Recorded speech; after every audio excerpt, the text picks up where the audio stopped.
Hello and welcome to another stream of the original Until Dawn by Supermassive to continue phase 2 of celebrating the game's 10th anniversary with a music-only playthrough.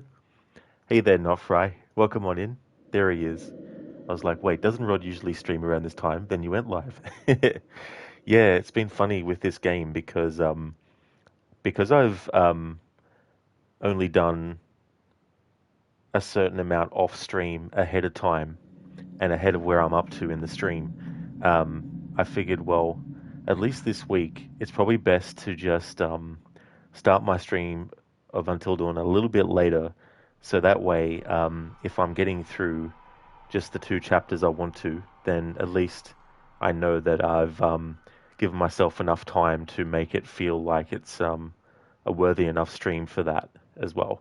Um, Plus, wanted to wait a little bit later today as well. But yeah, we're going to be continuing on with chapter 3. And what I've done is, after yesterday's stream was finished and we got up to the start of chapter 3, I kept on playing till I got to the end of chapter 4, which I already had mapped out with what bits of music happen and how long and all that kind of stuff. And then today, I finished off chapter 5.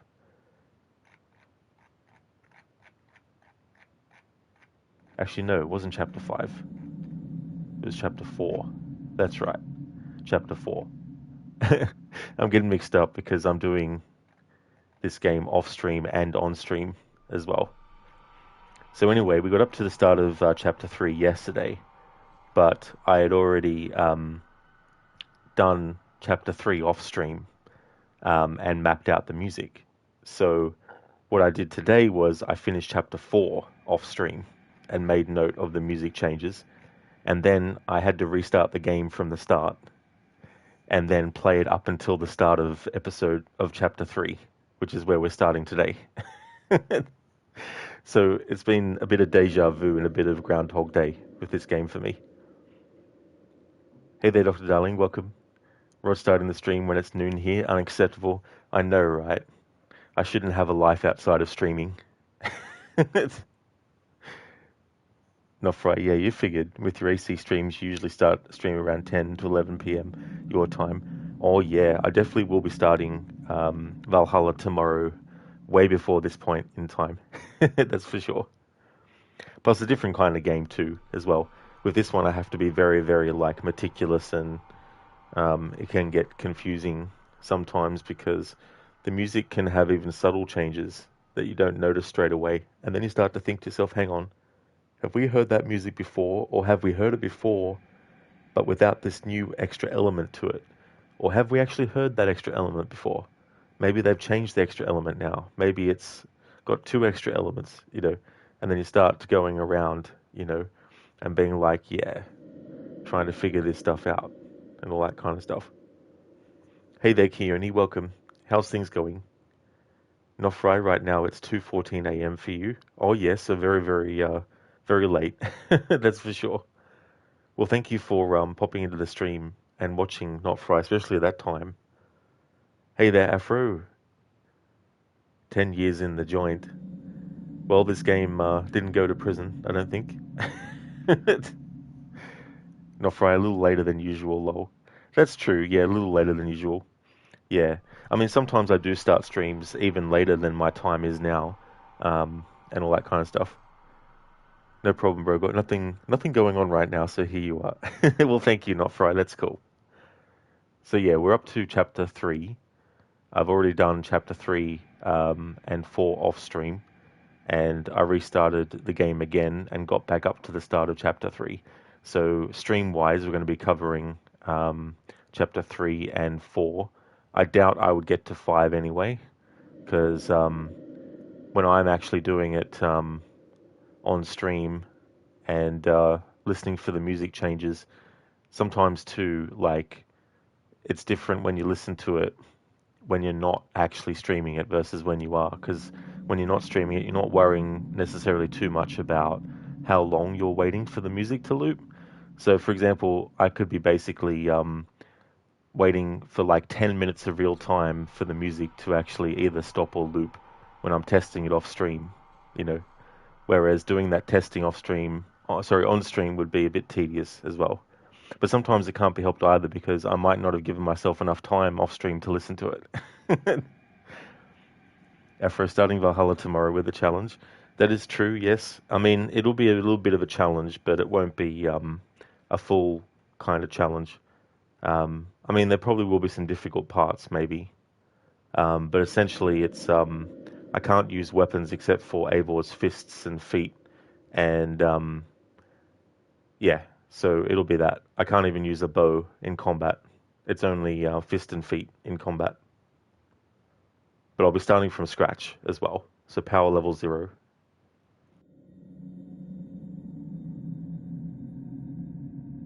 So there will be a little bit of a recap because basically at the end of yesterday's stream before we got into chapter 3, there was a little bit of music from chapter 3 and the previously on Until Dawn that we had to listen to. So it'll start us back at the previously on Until Dawn part of start of chapter 3. That's right, Afro, punch build pretty much. Yeah, I've stylized the name of the challenge, calling it Viking Combat with a K to emulate, Mortal Kombat. Because with Assassin's Creed Odyssey one time, I did a playthrough where I could only use fists and feet in that, and I called it Greek Fighter to reference Street Fighter. So I thought I'd do a similar thing with the name of the one for Valhalla.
Okay, so this is essentially where yesterday's stream ended, but we'll continue on from here, of course. Not Friday. That'll be very interesting to watch. Yeah, I'm actually looking forward to it as well, because I've never tried anything with that game like that. Um, in terms of like doing stealth stuff, it's not a stealth challenge, so if we get detected, it's fine, and all that kind of stuff. Um, you can actually knock enemies out, but that would only be like if I felt like doing it.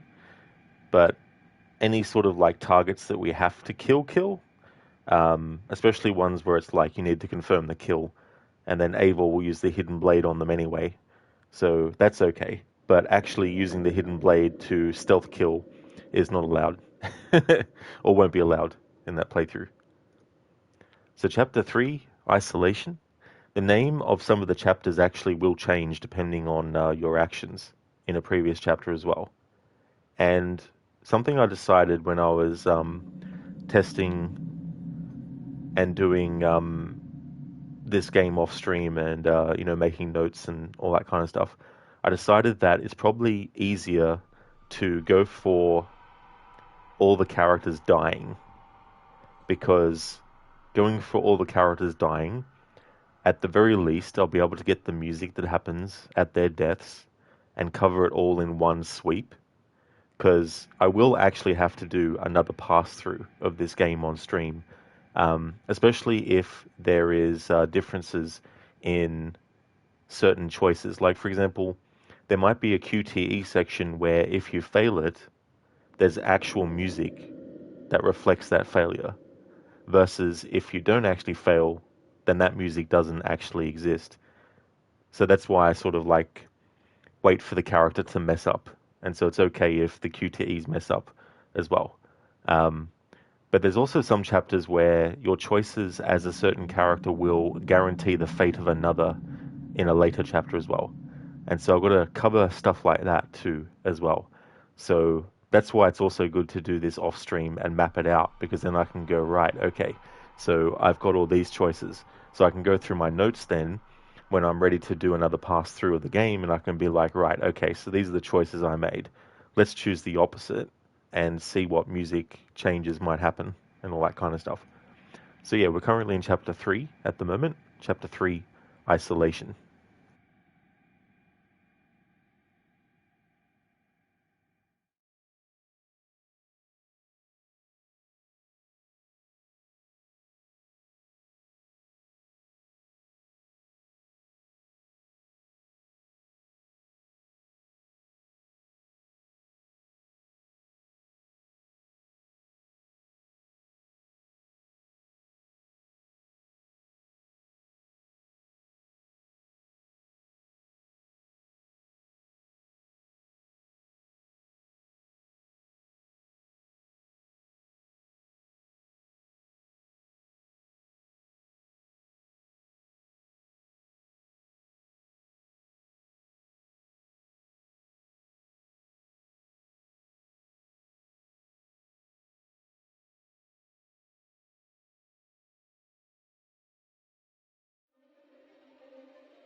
Alright, so I think that's looped now. Code probing Uranus. No thanks. How's it going, Code? Hello, Inmeter. It's going well, thank you, dude. Things are going good. How about yourself? Alessandra, hi. I just wanted to say hi before jumping into Dune. Oh, very nice, Alessandra. That's cool. I hope you have a great session with Dune. Ahoy there, Schiller. Welcome on into you as well, dude. I'm doing well. Things are going good. How about you?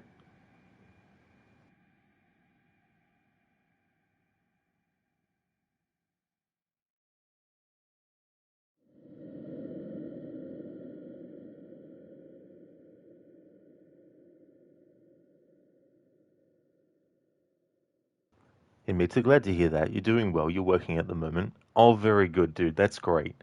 Glad to hear that you're doing well. Hopefully work is going to go good too. Sheila, you're good. Can catch a longer break before work continues so you can play games for a bit and watch my stream. That is awesome, Sheila. That's really cool when timing like that happens. That's excellent.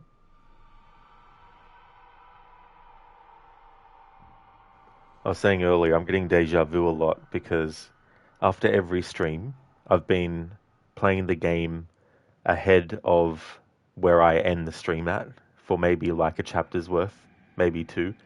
And then before the next stream, I'm starting the game from scratch again and then replaying up to where I left off on the previous stream. So I've seen so many scenes so many times already as well.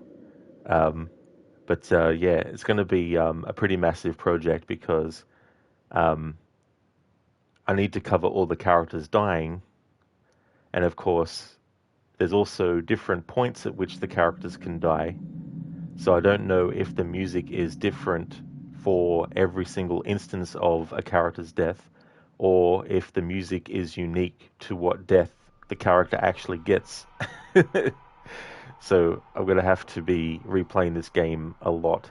So it's going to work out well having just one stream a week because then I've got so many days between streams where I can work on that stuff. And the other good thing is I might notice that there's no difference in the music, which means that I can just move on and catalog when there actually are changes. I can go through my notes and I can look at every single choice that I made, and then I can redo it again but choose the opposite.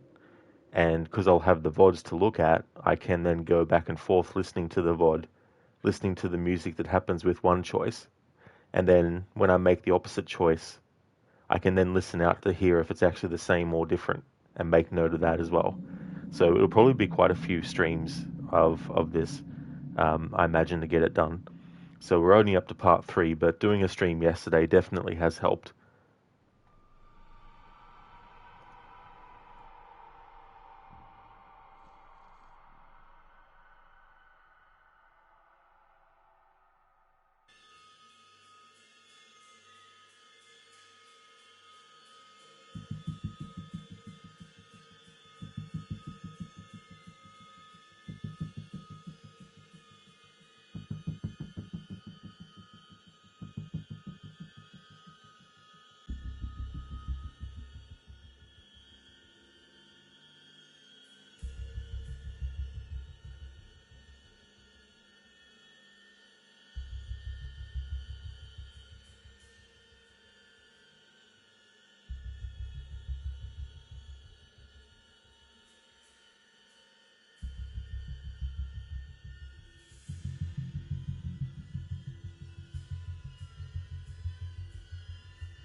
Hey there, Dumbledore.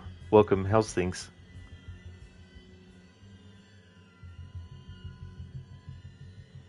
There was a slight little layer to the music added once we actually got literally right next to this vehicle, and it's very subtle as well. So it could potentially be something that in regular gameplay, the sound effects of the environment might actually overlap that little bit of difference in the music. It's like a little droning sort of thing. You've got the searing kind of sound that's almost like a siren. Then you got the boom, boom, boom, boom, boom, boom, boom. But you can also hear like a sort of thing in the music too.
You brought a lot of shotguns.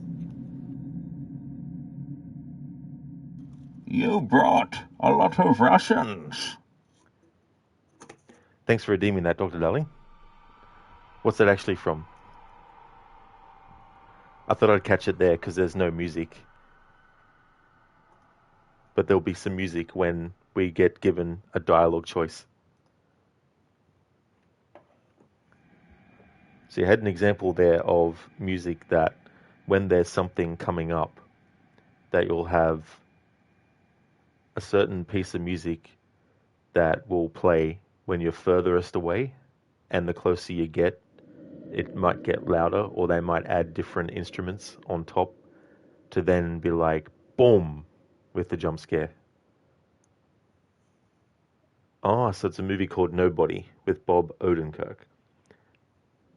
I haven't seen the movie, but I've seen the movie poster.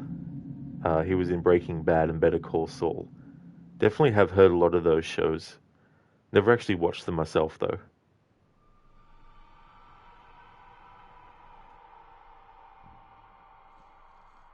That name is familiar too. I think there was an Odenkirk who did that Kung Pao parody movie years and years ago.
And Mitra, imagine doing this with Witcher 3 or Skyrim. There's almost 4 hours of music in each of them. Oh yeah, man, like so many hours worth. And also in the game itself, unless you trigger certain things, you might not even hear the whole piece of music either. They might just have a certain amount that you hear because when they've put it into the game, obviously they've made decisions on stuff. That's why too, like you get a lot of soundtracks where the order that you hear the music in doesn't necessarily match where in the game you've heard it. So if you heard a piece of music in a part of the game that was sort of like an hour into it, that doesn't mean that that music's going to be like an hour into the soundtrack and all that kind of stuff. But it's really interesting too because the interesting thing about placement of music in video games is, like with movies, and sometimes they do this and sometimes they don't, but some composers actually compose to motifs for characters and stuff. And then what they can do is they can do different variations. So you could have a theme for a character, and you could have five different versions of it based on emotion. So you could have a sad version of it, you could have a happy version of it, you could have a serious version of it, you could have a comedic version of it, do these different variations and all that kind of stuff. But then there's some composers who don't do that, and it's more just about what is actually going on in the actual scene as well.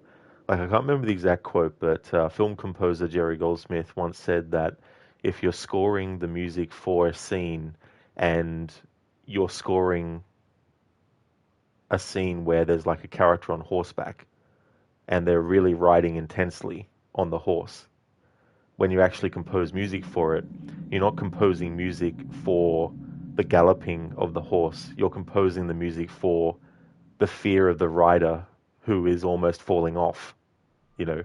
So, I mean, it also depends on what you get, directed to do as well. Um, but the director might be like, no, I want you to compose the music for the actual actions that are happening and to get the timing of it.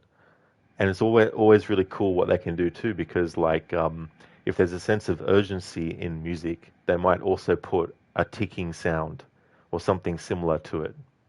Um, I can't remember the name of the movie off the top of my head, but there's some movie with a train in it, and in the music you actually hear music that is done like it's a train chugging along, things like that too. So it's really cool what they can do with music. And with video games, obviously, you have the push and pull of what you want to have happen for whatever the situation is versus what is the player doing. So in a game like this, not every player is going to stop and wait for 5 minutes before doing something just to listen to the music. So when they've composed the music, they've composed it for people or for players who might be struggling with what to do next, you know. And so that's when they'll hear the full brunt of the music. But also, someone might just instantly think of what they need to do and then go and do it, and then the music gets cut off there and a different piece of music starts to play, you know. So there's always that push and pull going on. And me too, yeah, especially with Skyrim. Oh, dude, like with Skyrim, like there'd be so many different, variations of some stuff too, just like ambience. And me too, sometimes the music will stop quickly and you won't hear all of it. Oh, yeah. Yeah, there's also things that can happen which annoy me where a loading screen interrupts the audio. Like in Assassin's Creed Origins, there's a couple of moments where the music in the scene is very powerful or emotional, and it'll fade to black, and then it will start. The loading screen will put the loading screen icon on, and then there'll be like da da bloop, da da, and it just really ruins the moment. I'm like, come on, guys, surely you can make the loading screen not actually interfere with the music, because that gets really annoying. Yeah, and me too, and the beauty of playing games with the music only as well is you get to see and figure out, okay, have they worried about doing music for players who might take a while to do something? Or is it just pretty short and quick? Like, sometimes you just want the music to be like, boom, and then settle. And it also depends what you're doing. Like, obviously, in horror, it's about creating tension and stress before you either reveal that there's nothing there or you reveal that something is there as well. And jump effects and jump scares and all that kind of stuff where it's just like, boo! Or it's like a really loud noise as well. Sometimes it can be effective, sometimes not as well. And if you do it too often, the viewer or the player gets too used to hearing that being done, and so they'll expect something, and then when it happens, they don't jump because they've already anticipated it as well. And that's the tricky thing with jump scares and stuff in movies and games as well.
Hey there, Shaky.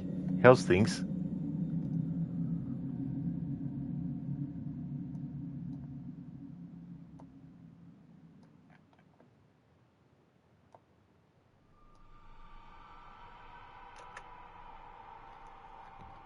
Okay, so we still have some stuff left in chapter 3, but we're actually almost through it, really.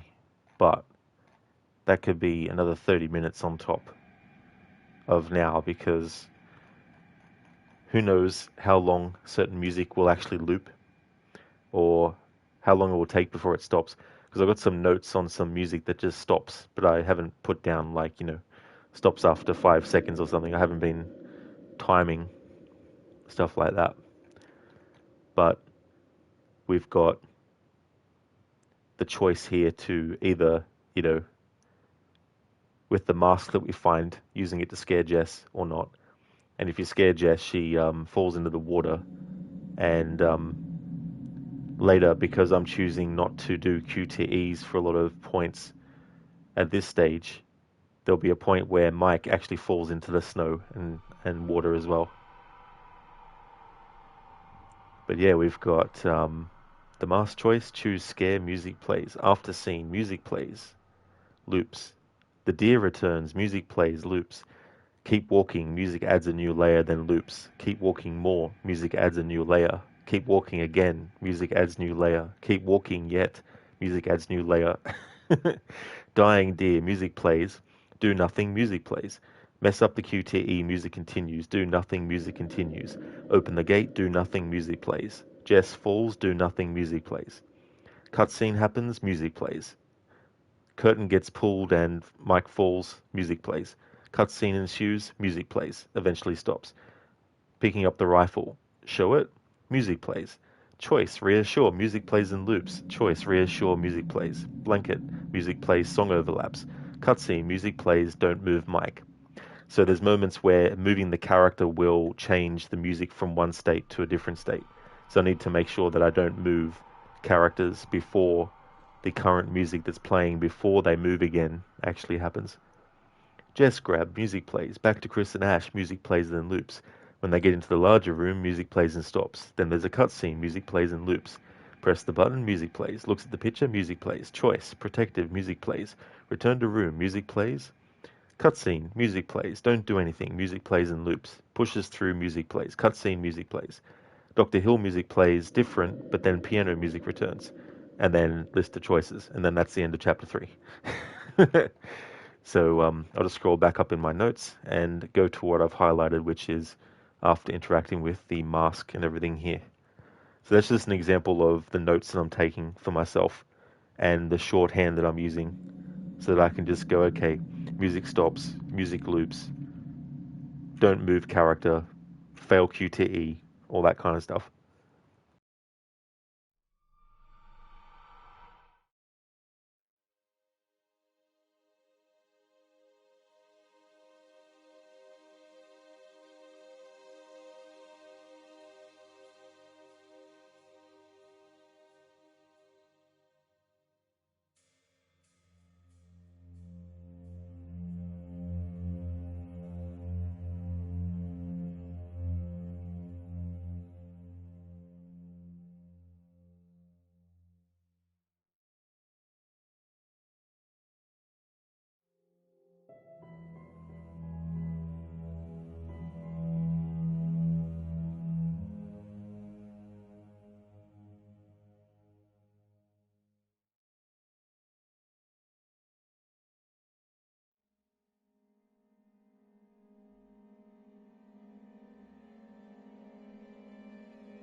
All right, so that was a pretty interesting sequence as well. So, not doing anything, of course, results in several things that are a negative towards Jess. Um, so, messing those things up on purpose, of course, lets the music play in full or as full as possible. So, what I'll do is off stream, when I replay this section again, I'll make different choices and cross reference with this VOD while I'm doing so, just to see if there is actually any major differences and stuff as well. But because we did the option to scare Jess with the mask and she fell into the water, um, later in that sequence where we have to jump across the gap as Mike, failing that QTE means he falls into the water. So in some way he gets karma hitting him back in the ass for making that choice as well. So now we're up to the part where they're in the cabin, and there's definitely, of course, more music and differences here yet to go as well.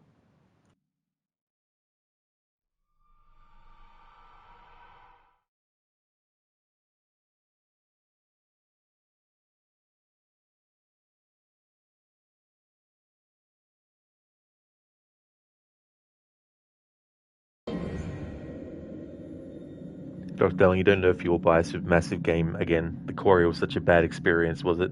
That's totally fair. Yeah, there's no point buying any more of their games if you didn't like The Quarry or had a bad experience with it as well.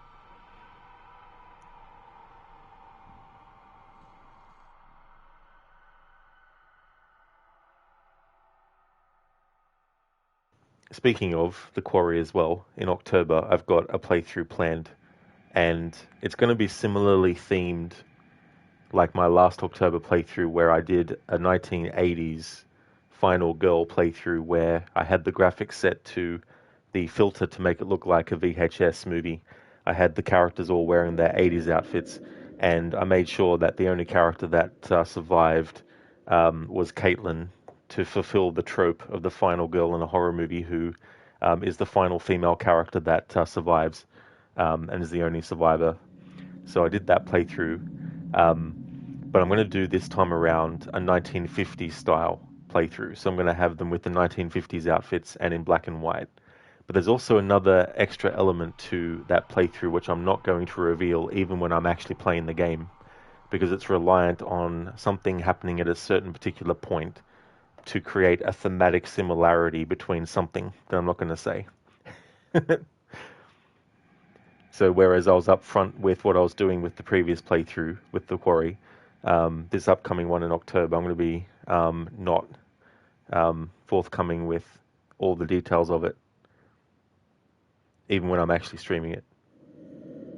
Dr. Elling and the Until Dawn DC port didn't get the best reviews.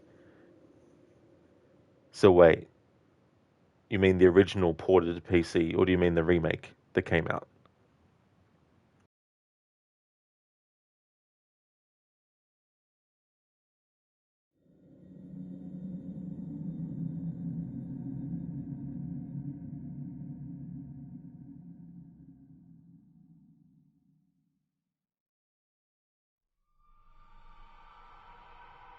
Dr. Darling, there is only one version for PC. So which version is it though? Is it the original 2015 release, or is it the one that came out recently? The remake by Blue Moon Studios, not Supermassive.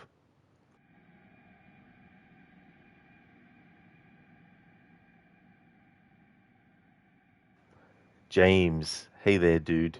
Thank you so very much for the 20 months in a row. That's amazing, dude. Thank you very, very much for that. I do appreciate that a lot. How's your morning going, James? Welcome on in. I hope things are going good. If you don't hear any sound effects or dialogue, it's not your audio or anything, and the game's not glitched. I'm doing a music-only playthrough for Until Dawn, the original, so I've only got the music track going. Dr. Darling, the new one. Oh, I got you then, yeah. Yeah, so that's the one. Yeah, Supermassive had nothing to do with the new one. That was Blue Moon Studios who did that one. Yeah, there's a lot of things that they changed um, in the remake, which are also tied to the movie that came out recently as well. And it therefore changes things with characters like Dr. Hill, for example. in a way that I think is cheap, lazy, uninspired, and ruins the original intention behind the character. In Mita, okay, keep your secrets to yourself. You couldn't resist. I don't blame you at all, Jay. In Mita, yeah, the whole thing with Frodo, that meme. James, starting your weekend finally. Work is done. Hell yeah, that's really good, James. I'm glad to hear that. Hopefully, you'll be able to enjoy your weekend. Hopefully, it'll go really slow too, as well. Zereth, okay, good news from the hospital. Things are looking better. The hospital is talking about him coming out of hospital early next week. You're so fucking relieved. That is excellent news, Zereth. That's awesome. I definitely don't blame you for being relieved. That's definitely great news. That's really, really good. I'm glad to hear that. And I'm sure that your father can't wait, to get out of hospital as well. And yeah, hopefully it will be early next week and be able to get back home. That's really good news, Zereth.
Zereth, you said to your carer that your dad is too fucking stubborn to let this get the better of him. Yeah, that's the thing too, Zereth, as well. Like, there's just something to be said about the fighting spirit that people can have as well. And it's understandable if not everyone has that.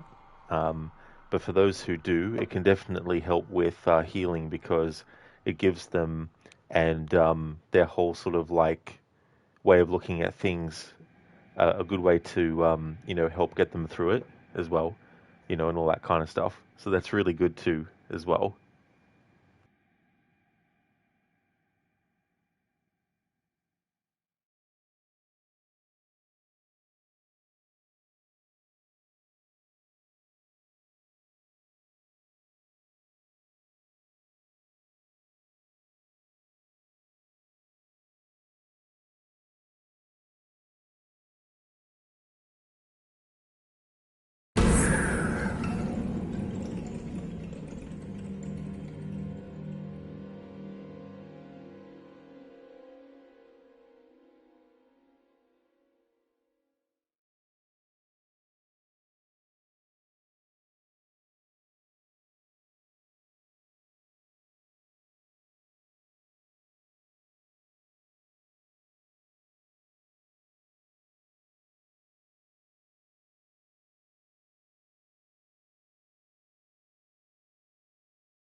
Hey there, Lucinda. Welcome on in. Good morning. It's like checking behind a waterfall in a video game, Mike. If there is a tub with a shower curtain in a horror game, you have to pull it back. Exactly. It's an unwritten rule that you must. You absolutely do. It's so funny how he gets like tangled up in it and almost falls into the bathtub. Actually, I could see like an extended version of that where he actually does trip and fall into the bathtub, and he's not only trying to get the thing off him, he's also trying to get his balance back and trying to pull himself out and climb all out. Could turn it into a big slapstick kind of moment.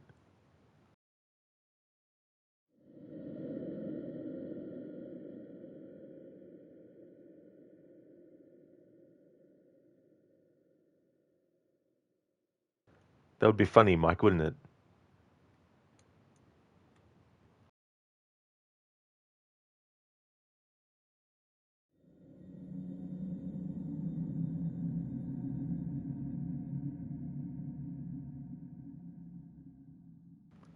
Hey, Mike. Hey, Mike. Yeah,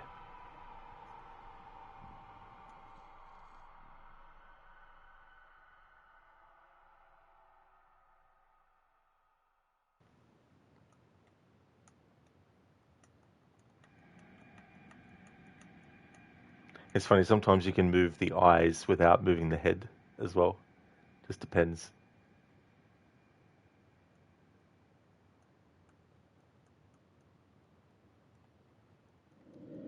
How's your morning going, Lucinda? Welcome. Zareth. Oh, wait, that's not Mike. Alan. Alan. Alan. Alan. Wake up.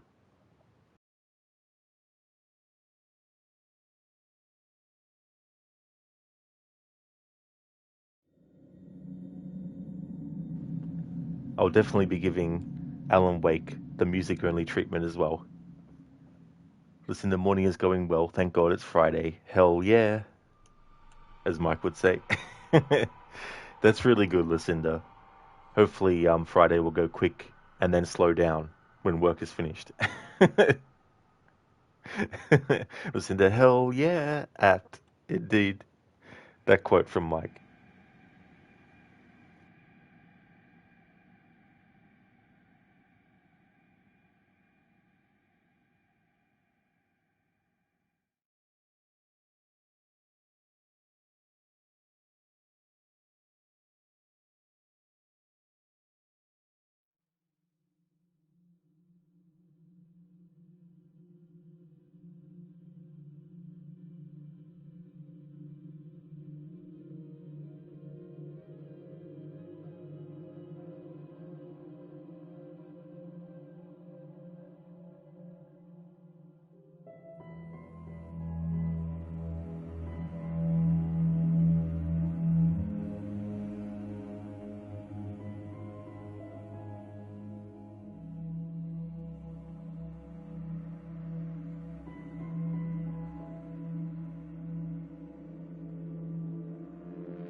Lucinda, I will be the man you need. Mike proceeds to invalidate Jess's next three thoughts. Off to a great start, dude. Yeah, that's the thing as well. Um, the assumptions.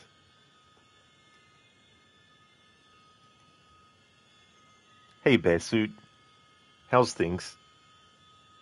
It was good to catch more of your Resident Evil 1 remake playthrough.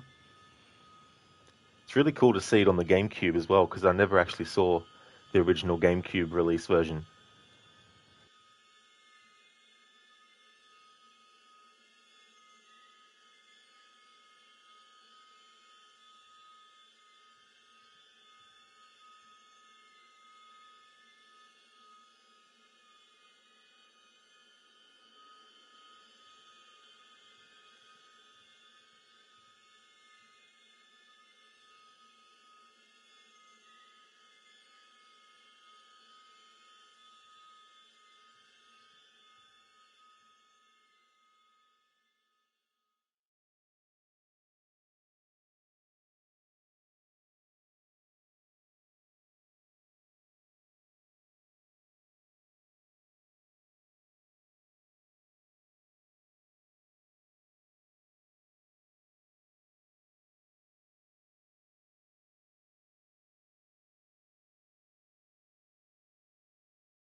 Bearsuit, thanks, Rod. It's been a lot of fun playing it for the first time.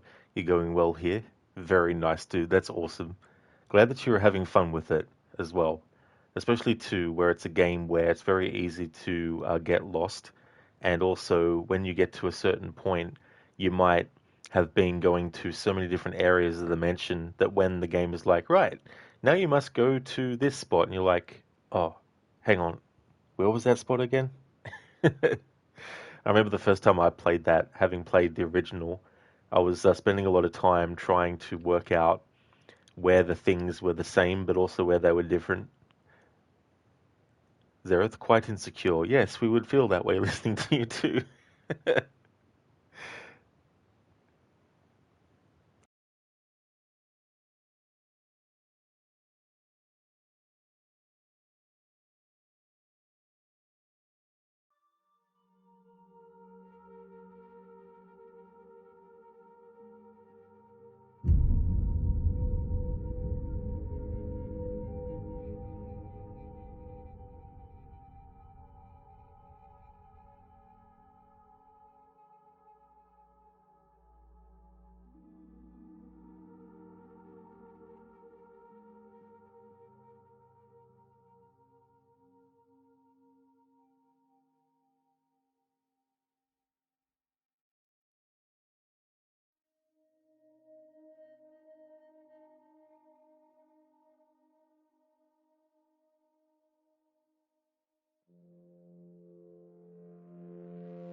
Best suit for sure. The game is making you use your brain. It's one of those things too where it'd be so good to have like a photographic memory and be also able to remember the slight differences that are in a certain room in that game as well.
All right, it started to loop there for a moment.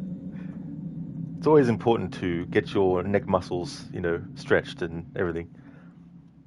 Besu, this is such a different way to experience Until Dawn. Cool that you can bring so much focus to the music. Yeah, it's really cool to hear like little pieces of instrumentation that the sound effects might actually cover up. Like you might have music where when the sound effects are happening, all you hear is the do do do do do do, but there might be like a little that gets covered up by the sound effects. So I like to hear all the little details of all the different bits of instruments that are used and all that kind of stuff. Hey there, Ogorki. Welcome on in. How's things?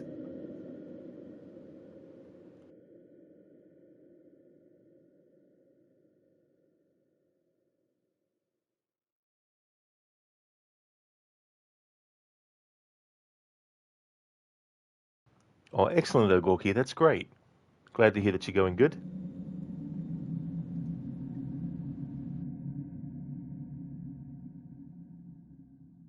That part where Jess gets grabbed and pulled through the window is interesting because if you don't move Mike, he just basically stands there and Jess just stands there, which doesn't seem natural for them to just stand there and not even say anything to each other as well. But as soon as you move the control stick, the left control stick in any direction, that's when it's like boom, jump scare as well. You can move his lantern and everything with the right control stick in that moment, but if you want to hear the music part before it does the big jump scare, then you need to make sure you don't actually move him. So I made note of that too ahead of time. So just want to go in and explain the process a little bit for those who might not have heard me talk about it before. But with this game, you only have one save file. So if you want to select an earlier chapter, you have to actually play through the game and finish it. And it doesn't matter if you finished it before. As soon as you start a new save, everything you did in your previous playthrough gets deleted and it starts from scratch. So that includes like collectibles and all that kind of thing too. And so with this playthrough, because there's chapters that I need to do again, um, as you can imagine, having to use the one save file means that if I go back to any earlier chapter, even after unlocking chapter select, then all the other chapters afterwards get deleted automatically. And so it only allows you to go back to whichever one you choose as well. So what that has meant for this playthrough is between streams of it, wherever I get up to in the stream, when I end that particular stream, I continue on from that point off stream and I make note of differences with the music and all that kind of stuff. And then what I have to do is restart the game from scratch again and then get back up to where I was in the most recent stream so that when I do the next stream after, I can pick up where the previous stream left off. And so I have to do this every time. So there's 10 chapters in the game. And so far I've gotten up to chapter 4. And I've finished chapter 4 off stream. So technically I've gotten to chapter 5.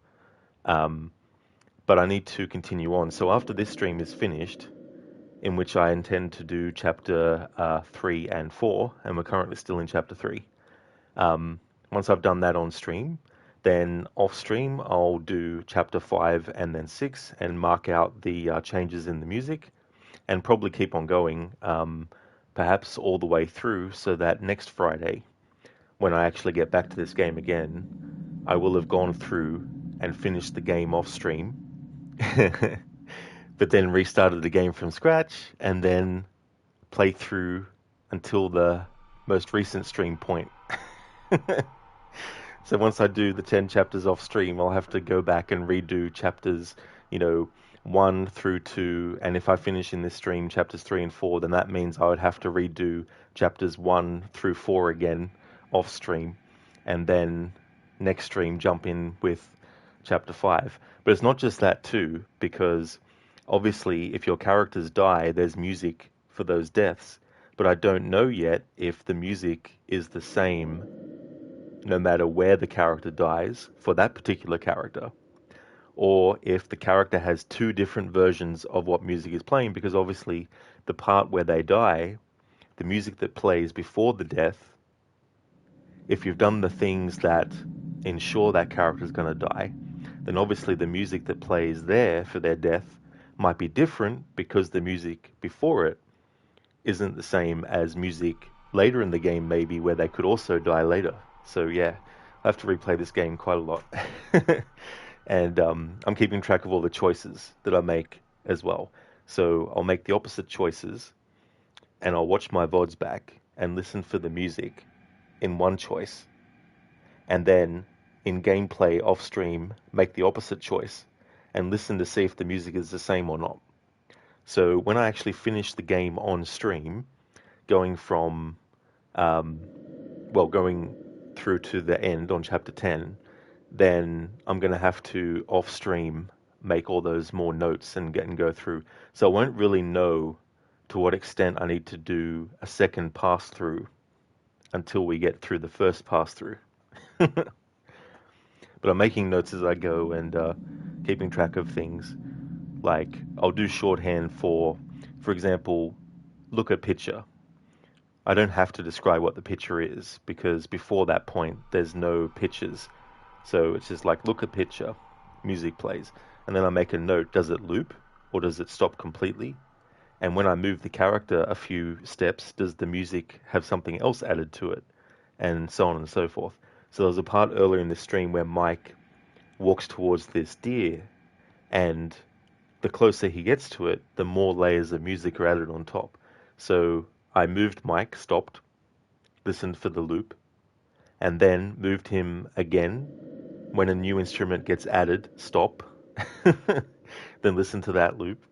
And so that happened a few times to get the full sort of thing as well.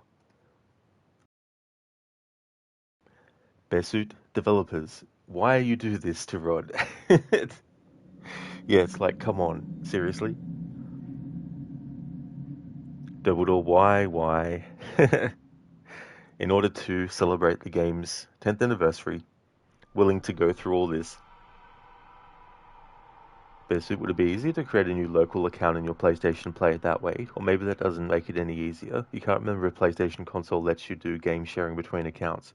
You think you've done that with the digital game you bought. I mean, that's something I could look into, Bearsuit, for sure. Like, that's a good suggestion, actually. Because if I've got two separate profiles, each with a different playthrough on it, then it might make it a bit easier. You know, I can maybe, jump back and forth between them as well. That could actually make it a lot easier too, as well.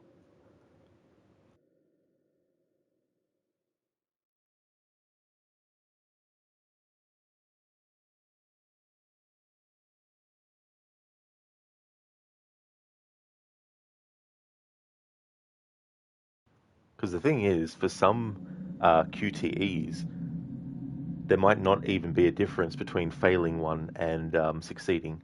Because there's some parts, like when Sam's climbing over the fence, you can keep failing the QTEs no matter how many times you want. The game won't punish you except putting Sam right at the bottom again. But there wasn't any changes in the music depending on whether you failed a QTE or not in that section.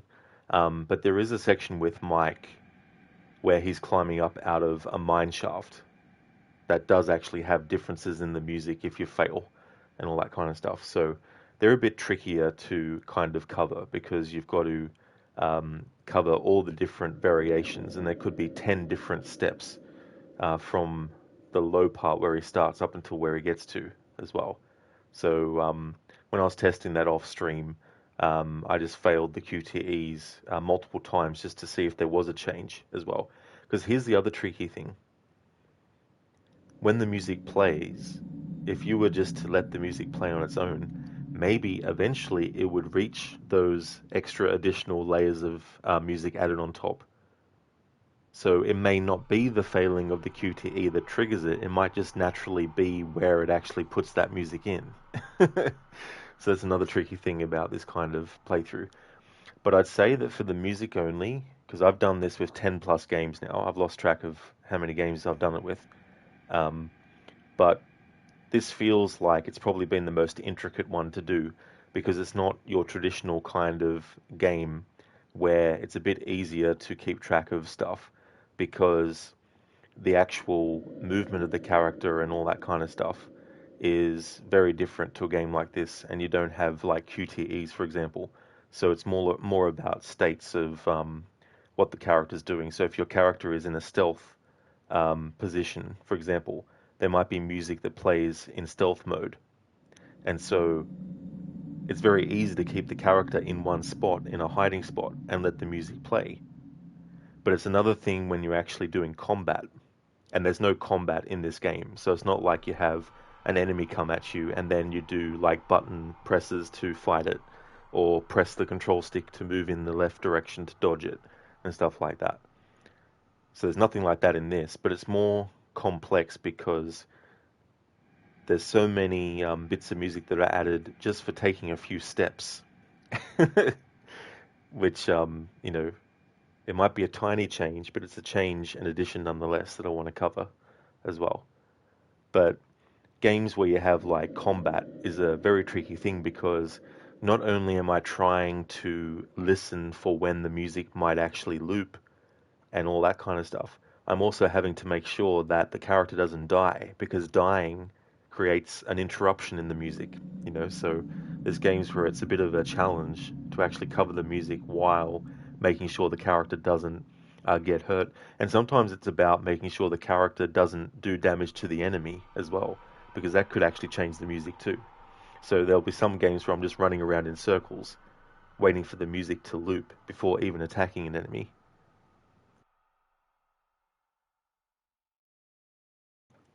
Yeah, so just like when you're doing all dialogue in Red Dead Redemption 2, having to experiment to see how much content is hidden in the game.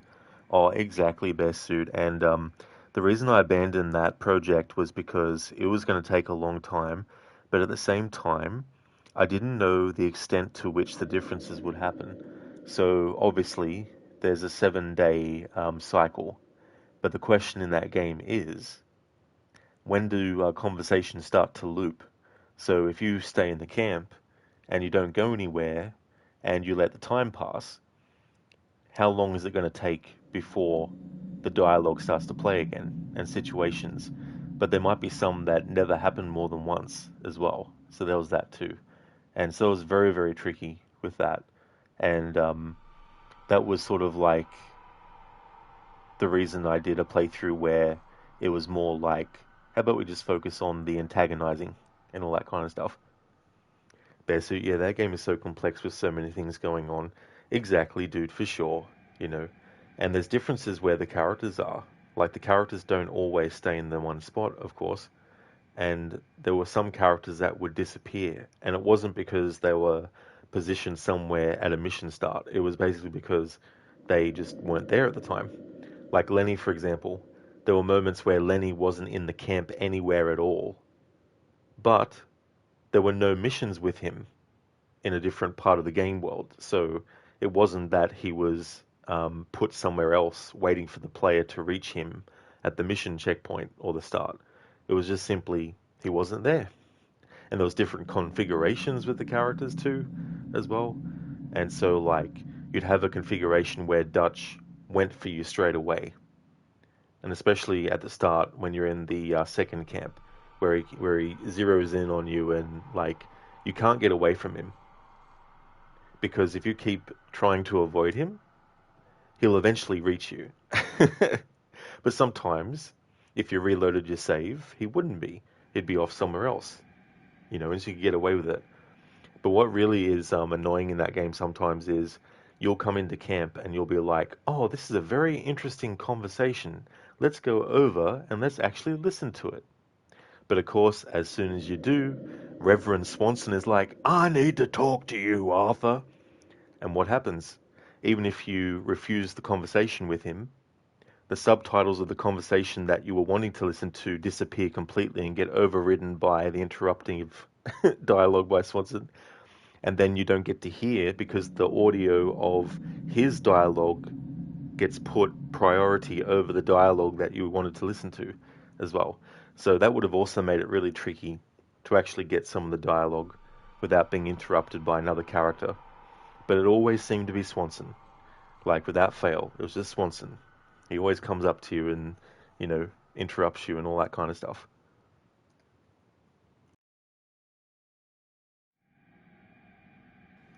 Okay, so I'll just go through my notes and see where we're up to. So we're still in chapter 3.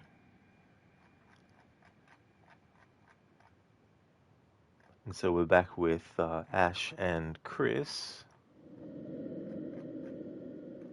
Here we go. Back to Chris and Ash. Music plays and loops.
Oh, Gorky, you made a clip. Hope you see it. Ah, thank you.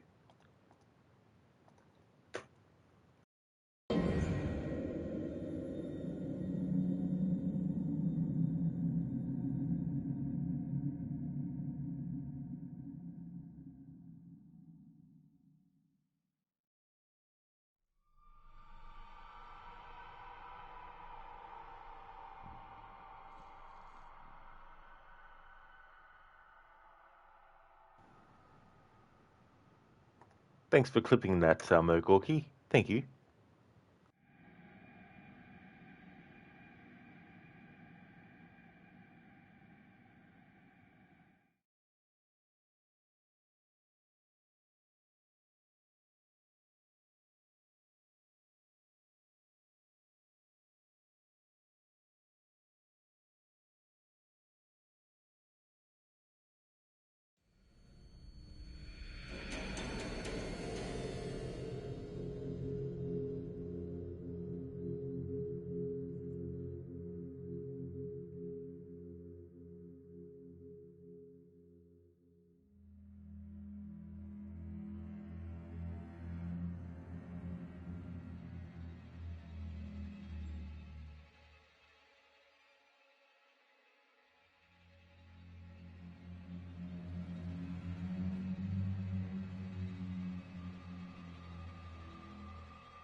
Lucinda, okay, right, it's time for you to head off to work. Hope you have a great rest of your stream. Thank you very much, Lucinda. I definitely will. I really hope that work goes quickly for you today so you can enjoy the rest of your Friday. Would like to highly recommend people check out Lucinda's channel. Lucinda is doing a playthrough of Dishonored 2. It's one of her favorite franchises, as well as The Last of Us, also Resident Evil and Dying Light as well. And she'll be doing a playthrough of Dying Light the Beast when that comes out, for sure. A great streamer who has some really cool raccoon themed emotes as well, static ones and also animated ones too. So definitely recommend. And that's all good for the shout out, Lucinda. Absolutely no worries at all. I really hope that you have a great day today. Hope that it goes quickly and that you're able to have a slow Friday evening so that it goes really slow so you can enjoy it. Thank you so much for being here, especially before going to work too.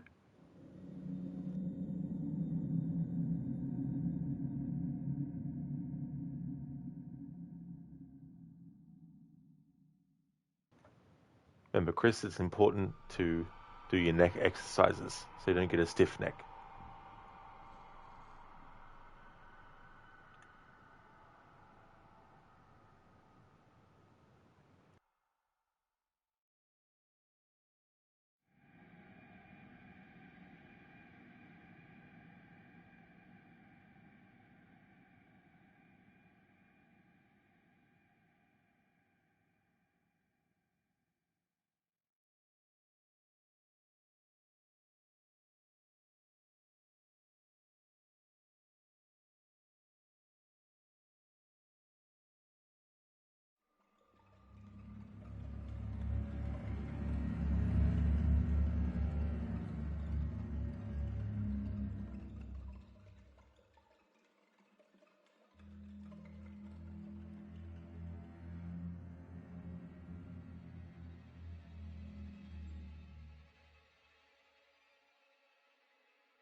Okay, so this particular piece is continuous.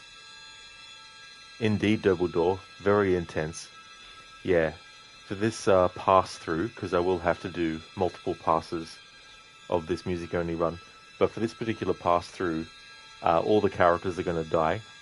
So I want to get all the music that might play for characters, but I'm going to have to keep track of which characters die at which points as well, because some characters have multiple points where they die, and so I need to test to see if the music when they die is different depending on where they actually die as well. Um, so we're going to make all the choices here as Mike that mean that Jess will unfortunately be killed. Hey there, Octavius. Welcome on in.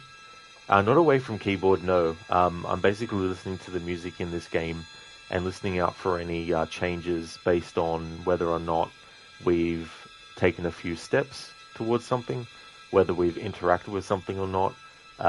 When there's moments like this where a character is aiming at something or looking at something and the game is waiting for you to do a particular input, covering the music for that as well, and any points where the game changes slightly the music. So as you get closer to something, you might have a little extra layer of music added on top. So I want to keep track of that too and not talk over it as well. So waiting for parts where it might loop, waiting for parts where it might stop completely. Like for example, there was a part where Mike, the character we're playing as now, was walking towards this deer that had unfortunately been almost killed. It was on verge of death. But as you take steps towards it, different extra bits are put onto the music. So I had to have Mike move a bit, then stop. Wait for that new addition of music to loop, take a few steps. When the new layer got added on top, waited till it looped, and then move forward. So there's moments like that too, as well. And through this whole sequence where Mike is chasing after Jess to rescue her, if you choose all the slow options, then when you actually get to Jess, she'll have her jaw ripped off. But if you decide to go the quick route in all your choices, but you fuck up the QTEs, then that will also mean that Jess will die. But the game tricks you a bit because she'll yell for help regardless of whether or not you've chosen all the slow choices or chosen all the fast and succeeded the QTEs and all that kind of stuff. So there's so many different parts where the game can have its music diverge and add extra stuff on top as well. So I've done this with quite a few games now actually. I've lost count now over the years how many I've done it with. I think the first game I did it with was one of the Assassin's Creed games, I think it was. Could have been, I don't know if it was Assassin's Creed Brotherhood or not, but when those games were celebrating their 10th anniversary, so, well, Assassin's Creed 2, that was 2009, so in 2019 it celebrated its 10th anniversary. I can't remember if I did a music only for that or not. But I've definitely done it for heaps of games now. I can't even remember them all.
All right, so I think that little bit there has looped.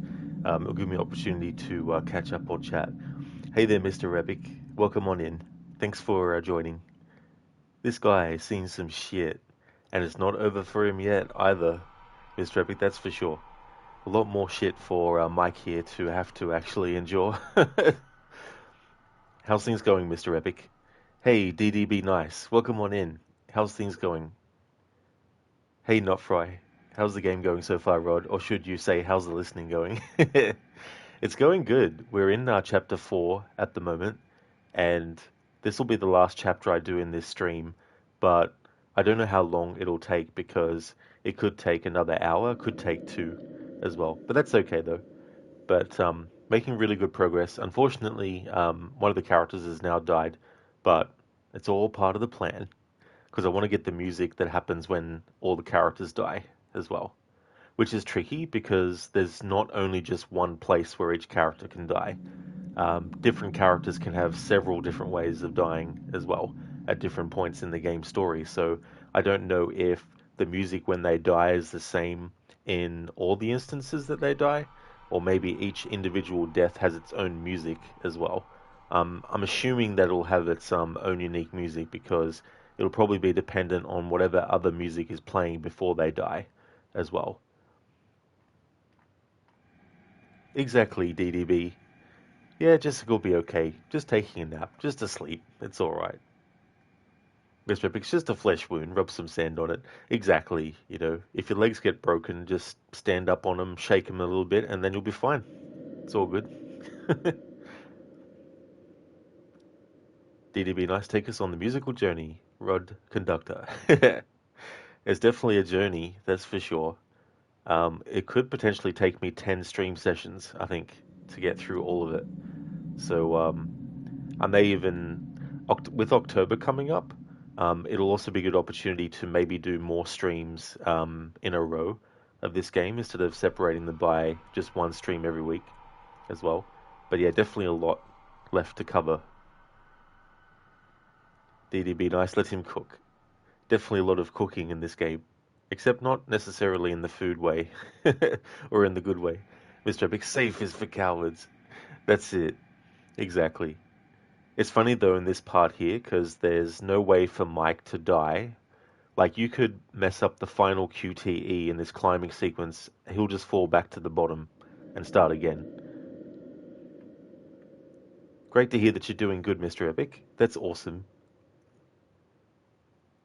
Nofry, you've been jumping around between all of the older AC games. You've got a bunch installed on PS5 thanks to PlayStation Plus, and you're playing Syndicate on PC right now. It's a good way to play them. I've definitely got some on that too. I have all the games except for Rogue on Xbox One, but with the PlayStation versions, I've just got the majority of them on PlayStation Plus. Because there's other games too that are on that I like. Not ending yet, Octavius, no. But welcome on in. I saw your message earlier. I don't know if you're around for the response, which is fine because it did take me a while to get to what you had commented on. But I hope things are going well. DDB Nice is your kind of autistic hyperfocus. Rogue is your one missing one too. Oh yeah, yeah. Like I've got the Xbox 360 version of Assassin's Creed Rogue, and I played through that, and I don't like the game at all. So I've never played it again since. So I definitely don't have it anymore because I had a physical copy of it as well. So I yeeted that. But yeah, there's so many different changes in the music. Some is very subtle as well. Um, One of the things about the music too is there can be little bits of instrumentation that get covered up by the sound effects. So you might have some music and all you can hear is dun dun dun dun. But if you have the music only and sound effects are taken off, the sound effects could have been covering a little bit of the instrumentation that might have went, and you don't hear that because the sound effects are covering it normally. So I like doing that with these music-only playthroughs too. Mr. Epic, your brother played Syndicate recently, took the controller from him a little bit, and man, that 60 FPS feels amazing in that game. But that 30 FPS cape looks so weird. That is true, yeah, all the cloth physics and everything in that game are still the 30 FPS. it definitely makes it really noticeable as well.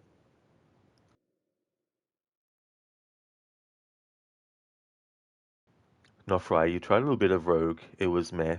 Yeah, that's the thing about that game too. Like, um, if you like Black Flag, and I like Black Flag a lot, like all the stuff that's similar to Black Flag in the gameplay, all that's fine. But I just hate the character and I hate the uh, the story and the way that they like. There's nothing wrong with having the assassins be quote unquote the bad guys, but it depends on how it's done too, as well. You can do things in a lazy and not very well thought out way. That kind of is a very basic kind of like just make them do what the Templars normally do. That's the way to do it, right? It's like it sort of gets rid of the nuance and the differences that they could have done as well.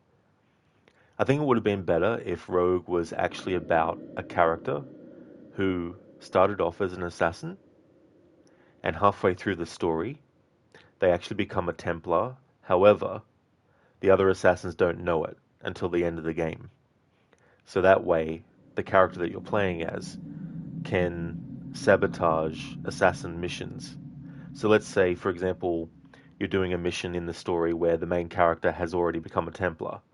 You might get a mission directive from the assassin mentor to do something in a mission. But because you're a Templar now, you might do something that actually sabotages the objective instead of actually doing the objective, you know. And that could either be done in gameplay choices or it could just be done as part of the narrative. But I think that would have been good. And then that way, at the end of the game, when the assassins find out that this person they thought was one of them the whole time is actually a Templar, that's when you can have a situation where the mentor feels really, really betrayed by that. And you have this one on one showdown between the assassin mentor and you as the character. And it could have been this thing too, where the mentor might have been genuinely wanting to put that assassin in his position because maybe he was looking to retire, and so the character that you've been playing as was considered to be the one that would take his place. But of course, the mentor finds out that all along, well, not all along, since halfway through the story, you know. So I think doing that, because that would turn the twist in Assassin's Creed 3 on its head. So you're not keeping the switch from the player. The player knows full well that the character who started out as an assassin has become a Templar, but the other assassins themselves don't find out until the end of the game.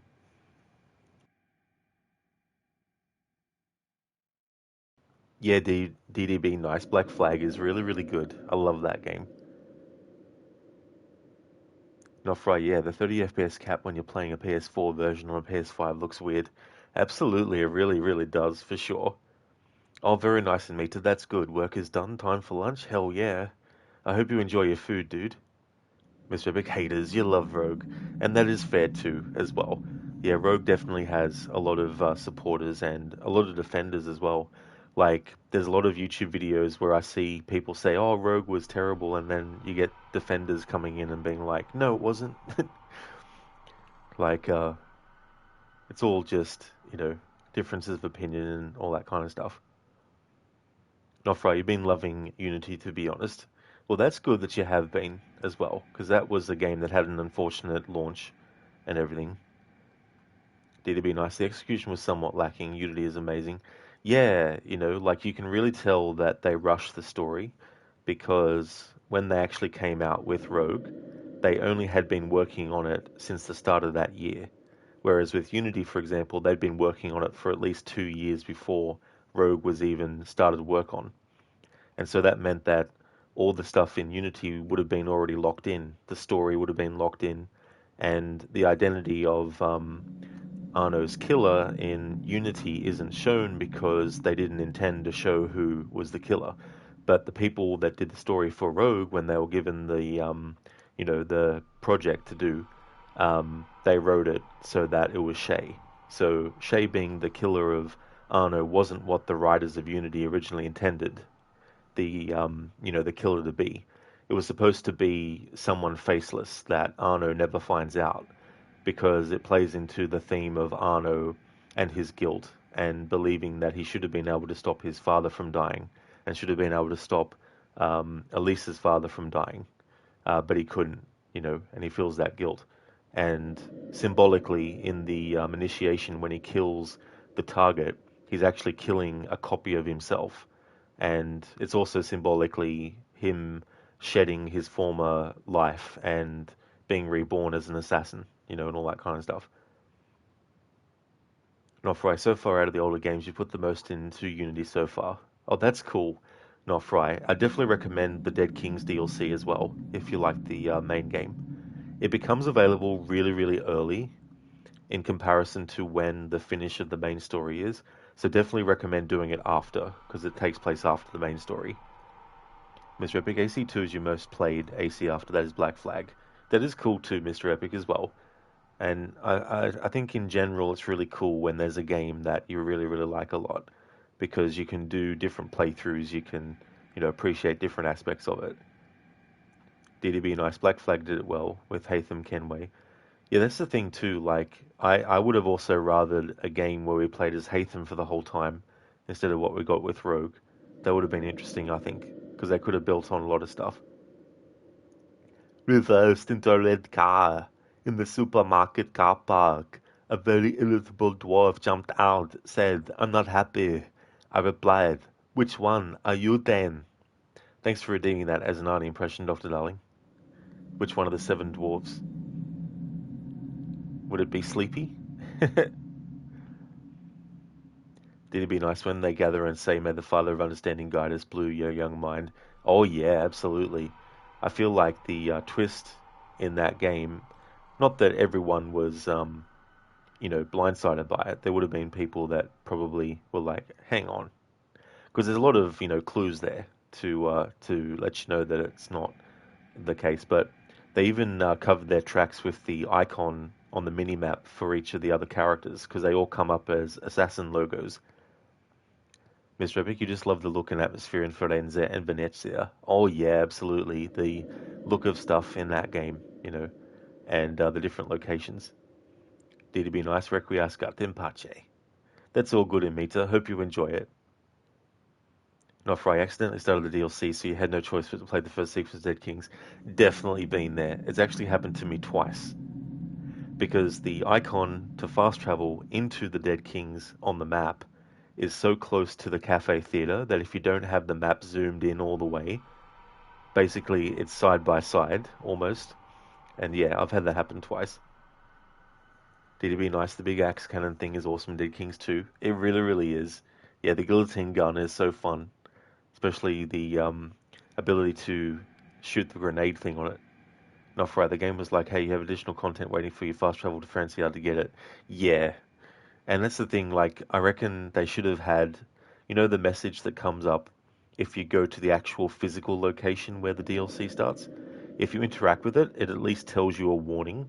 But if you go to the map and you fast travel to it, it just directly takes you. Mr. Epic, wish there was another game that plays in Firenze or Venezia. Doesn't have to be an AC game. Oh yeah, I'm probably sure there's a lot as well that probably would too. But I'd like it just depends. No, Fry, you thought additional content would have been something else, Laugh Master. We felt so dumb. Oh, I don't blame you, not Fry. Like, you might have just thought it was just some kind of like side content, like a couple of extra side missions or something. Like, not a whole extra DLC story. So this next part is going to have a lot of failing the QTEs on purpose. So I'm literally going to be failing the QTEs probably multiple times, but also at different stages. So there might be 5 QTEs, for example, between one position on the climb and all that kind of stuff. And I'm going to choose both options as well when it comes to jumping or taking the safe route. So this will take quite a few little attempts as well, because I think from memory there are a few changes as well. So I just want to cover them just in case.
All right, so that was a lot of different variations.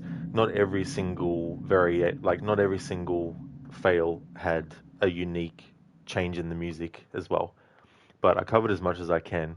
That last portion where we actually succeeded in getting to the top, um, in my next pass through, I'll make sure to go the fast route and make that the final one, just in case there's some music in the fast route up the top that's different to the slow route and all that kind of stuff.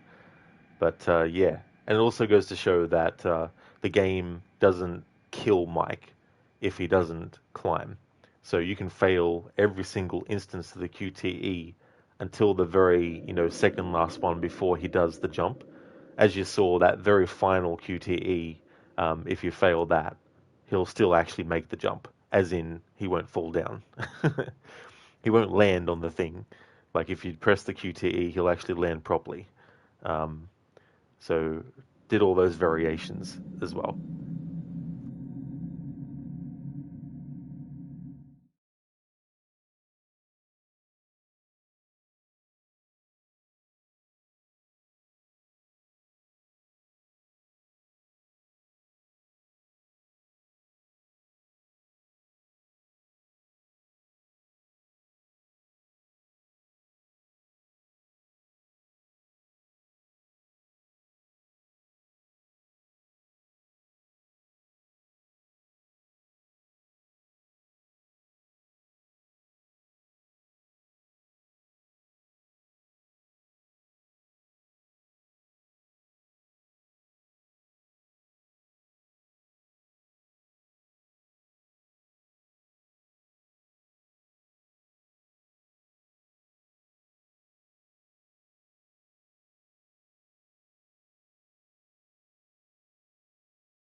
Hello again, Octavius.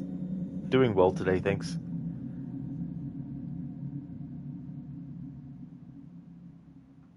Almost through chapter 4, but that could take another hour to cover the music in it. In terms of like what I need to do, if I was just playing normally, we'd be up to the end of chapter 4 very quickly from this current point that we're up to now. But with this music only run, tracking all the changes could potentially be another hour's worth, or maybe another half an hour's worth.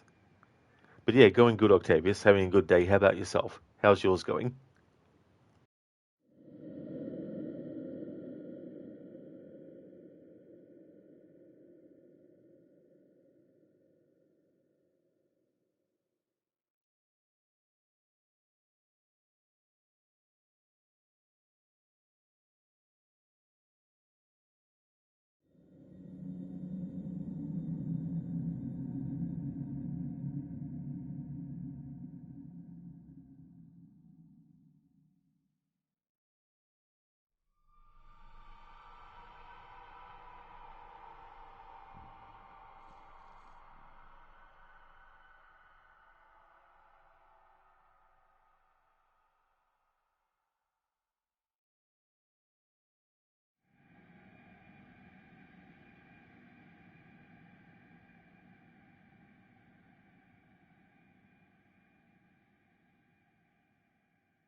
Octavius, you're going good. Thank you. Had a busy day with everything.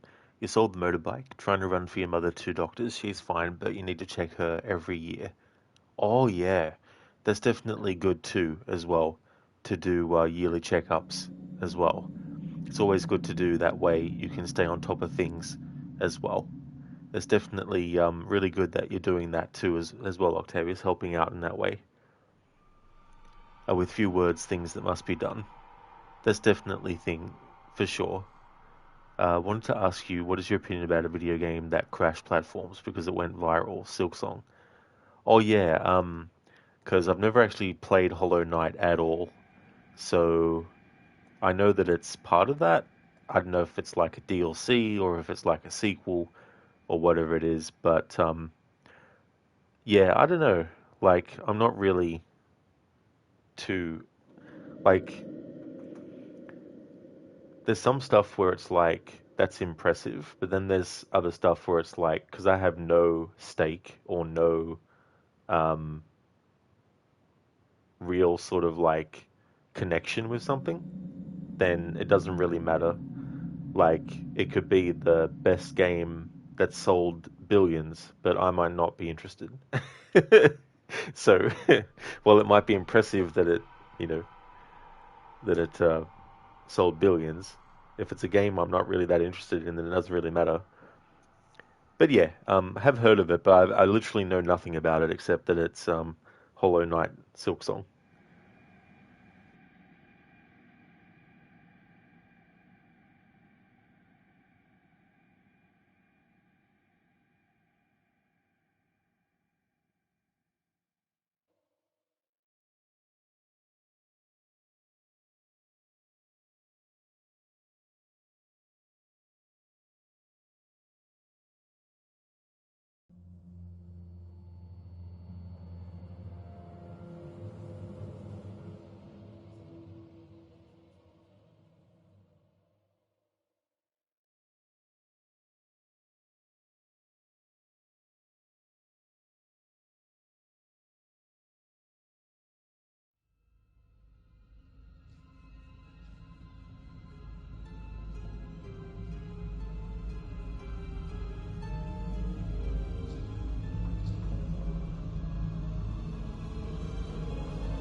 Octavius, in other news, you're trying to not only 100% Steam achievements for AC Shadows, but you're trying to unveil all the map, meaning every single dot on the map is not visible, takes time. You can say, you take your time, already reached 200 hours on Shadows. You're not in a hurry, you're enjoying the views. Oh yeah. Makes me think of Valhalla, where if you wanted to get everything cleared off the map, all the collectibles collected, if you're looking at the map, if you didn't have the map zoomed all the way in, you wouldn't find everything. You had to actually zoom in all the way. But the annoying thing about that was having to zoom in so far meant that you had less of the map to see at a time. So you had to go through with a fine-tooth comb and move the camera along the map in close-up to show all the things, instead of them making it that everything was visible from a better angle as well. So that was really annoying about Valhalla. But that's good that you're enjoying your time with it, taking the time to take in the scenery and all that kind of stuff as well.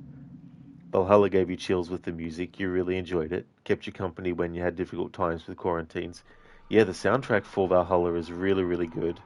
It was really cool to have Jesper Kyd return to the franchise because his work in Assassin's Creed 1, 2, Brotherhood, and Assassin's Creed Revelations was just really, really good. And of course, without him, we wouldn't have the Ezio family theme either. So it was good that he returned to collaborate with others on the music for Valhalla. And Sarah Schachner, who did music for Valhalla as well, did an amazing job too. And Einar Selvik from Wardruna did a great job too. So it was a really cool collaboration between the three of them for the soundtrack of Valhalla. It was really, really cool.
That's all good for that, Octavius. No worries at all. Yeah, sure, Dr. Darling. No worries at all. Um, I've got a Red Dead Redemption quote.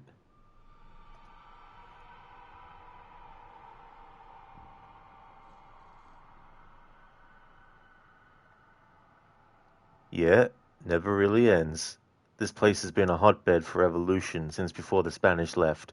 Now there's another local guy running around promising the peasants their freedom. Ha, just like the last two or three. Local government, foul bunch. Colonel Allende, he runs this place like a feudal king. He's an awful individual. Is that so? Yeah, until someone puts a bullet in his head.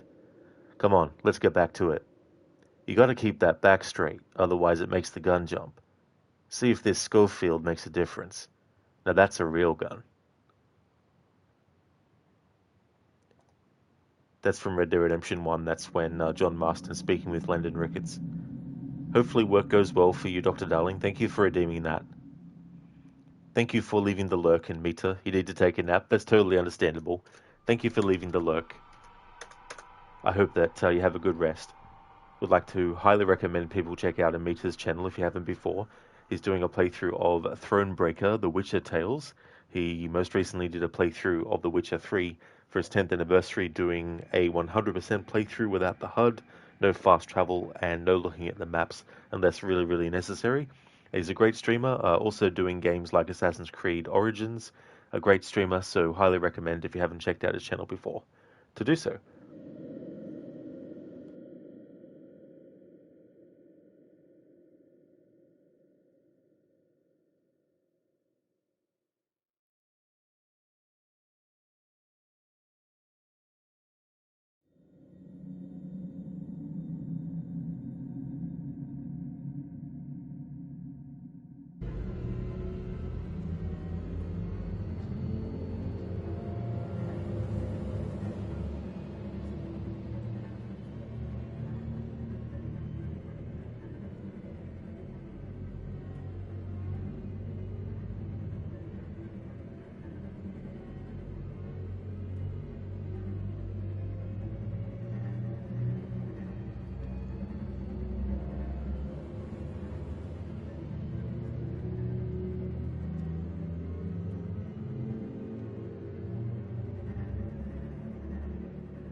Yeah, Bearsuit, it's so funny moving the right control stick quickly left and right, and then doing a variation where if you get your or it can be like two of any fingers, and then just go back and forth, left and right, really, really quickly. It makes it look like the eyes themselves, the irises, are just going haywire. So this is where I'm going to call it a stream. So we did chapters 3 and 4. However, before next Friday's stream, I'm going to be seeing this a lot, including all the stuff that we just did, to make my notes ahead of next Friday's stream. Um, so I'm going to try and get through the rest of the game off stream and make note of stuff, and then by next stream on Friday, restart the game from scratch again, and then get up to this point in the story before starting the next stream. But I just want to thank everyone for watching the stream. I really appreciate it a lot. We're going to go and raid out to Crocodiles. He's playing a game called Banisher's Ghost in New Eden. So we'll go to raid out to him and see how he's doing. Not Fry putting a lot of work in to get this music only thing work, lol. Absolutely not Fry for sure, and you can't skip cutscenes, which definitely makes it more time consuming as well. And while I can replay stuff without actually hearing the audio up to a certain point, obviously when I'm making notes ahead of another stream, I need to make sure I can actually hear the audio. So I do need to actually play. Because normally when I grind in games, I don't have the game volume on at all, like I'm just listening to music or something. I definitely will have a good one, Durbledore. Thank you.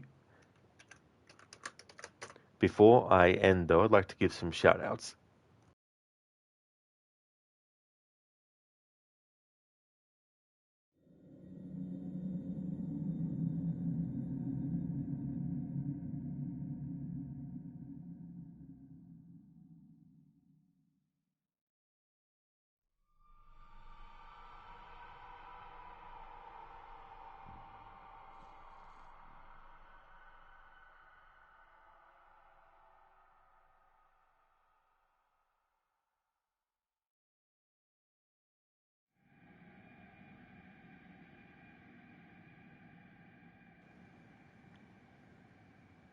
Thank you, Notfra. I definitely will have a great rest of my day. Thank you very much.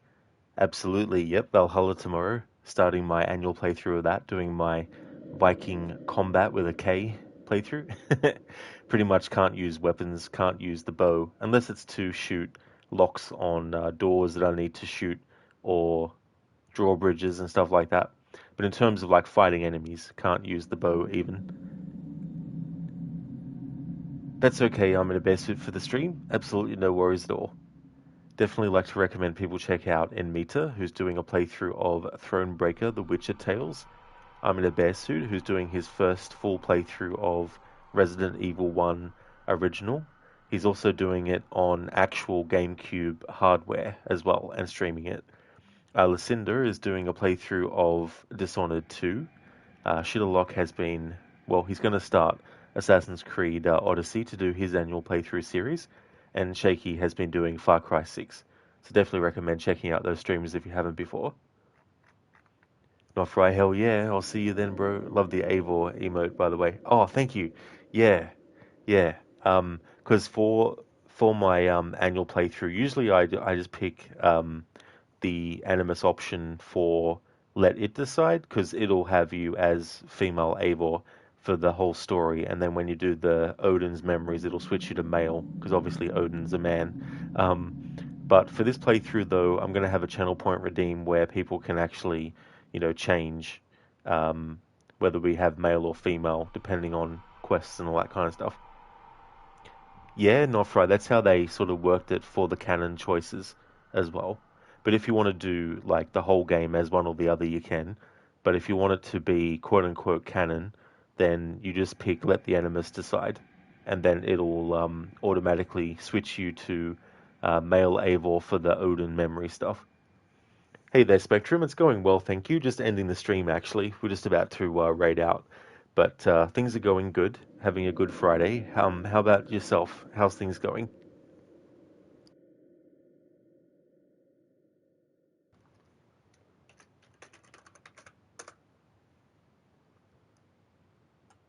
Alright, so the next stream that you'll see from me will be Assassin's Creed Valhalla, starting my annual playthrough, doing a Viking combat playthrough. I did a playthrough of Assassin's Creed Odyssey one time, which was similar, where I couldn't use weapons, I had to use fists and feet, and I named that playthrough Greek Fighter to be a reference to Street Fighter. So when coming up with what I wanted to do for Valhalla, I thought, oh, I could do a similar kind of thing, and I could reference the other big fighting game franchise, Mortal Kombat. So yeah, Viking Combat is the name of the playthrough that I'll be doing for Assassin's Creed Valhalla. You're still a bit sick, Spectrum. I'm so sorry to hear about that. Yeah, it really does suck. And then it, can have a knock-on effect for so many other things too, as well. I hope you get 100% better soon. Then on Wednesday, I'll be getting into Tomb Raider Anniversary for my annual playthrough. And then next Friday, we'll be returning with more Until Dawn, the original. Here's a general raid message that everyone can feel free to copy and paste. And I've also got one in chat for subscribers as well.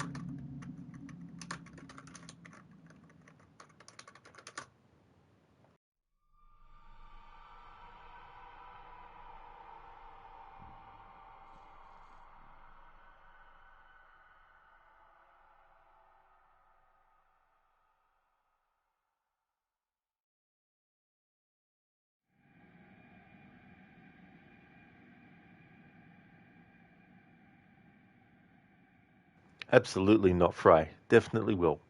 Hope that everyone has a great rest of your Friday. Thank you so much for watching the stream. And if you see me streaming Assassin's Creed Valhalla, then you know it's become Saturday. Until next time, have a good one.